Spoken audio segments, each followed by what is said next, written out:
September 21, 2025. Pagbasa gikan sa santos nga ebanghelyo sumala ni San Lucas.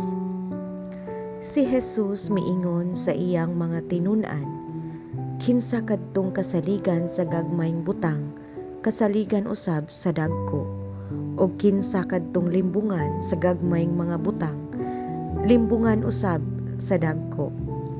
Busa, kun kamo dili kasaligan sa inyong paggamit sa bahandi ning kalibutana, kinsay mopial kaninyo sa tinuod nga bahandi? O kun dili kamo kasaligan sa mga butang sa uban, kinsay mohatag kaninyo sa inyong kaugalingong mga butang?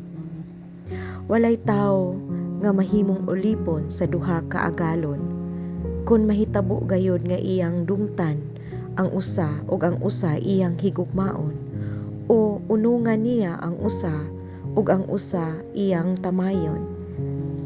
Dili kamo makapaulipon sa Dios ug sa salapi. Ang ebanghelyo sa Ginoo. Daygon ko ikaw o Kristo.